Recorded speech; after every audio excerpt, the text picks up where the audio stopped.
ఏమిస్తానని చెప్పాడు. మీకు తెలుసు కదా వాక్యం. ఏ దేశం? ఐగుప్తు దేశంలో వారు బానిసలుగా ఉంటున్నప్పుడు దేవుడు వారి మొరను ఆలకించి, వారి బాధను ఆలకించి, అక్కడ నుండి దేవుడు ఏం చేయాలనుకున్నాడంటే పాలు తేనెలు ప్రవహించి కానాను దేశానికి దేవుడు వారిని ఏం చేశాడంటే తీసుకువచ్చాడు. మీకు ఒకటి తెలుసా?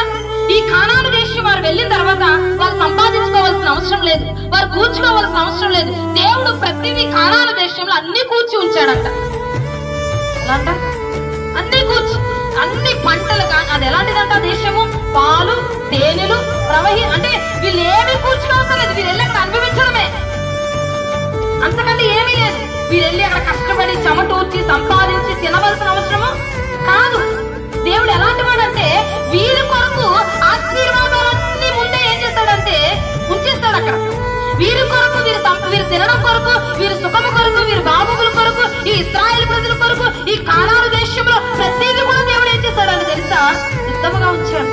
ఈ ద్రాక్ష పనులు అక్కడ కాస్త ఎలా కట్టాలి తెలుసా? ఎలలు నిజంగా గుత్తులుగా ఏం చేస్తాయి అంట పంటలు, సమృద్ధమైన పంట. అంటే ఆ కానాను దేశం ఎలాంటిదంటే ఒక ఆశీర్వదింపబడిన దేశం. అలాంటి దేశానికి దేవుడు అంటున్నాడు మీ కొరకు నేను సిద్ధపరిచాను, మీరు అక్కడికి వెళ్ళండి అంటే వీళ్ళు ఏం చేస్తున్నారంట?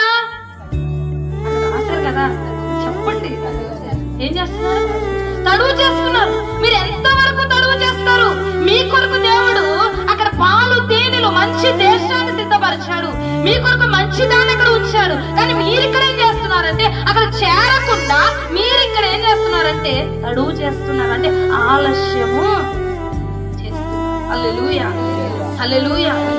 ఈ మాటను మీకు ఆత్మీయంగా నేను తెలియజేస్తాను. మన కొరకు దేవుడు ఏమి దాచి ఉంచాడు? మీరు ఇంతగా ప్రయాసపడి ఇక్కడ ఎలా కూర్చొని రక్షణ తీసుకొని సువార్తను విని మీరు ఎంతగా దేవుని ఎందుకు నమ్ముకున్నారు? దేని కొరకు?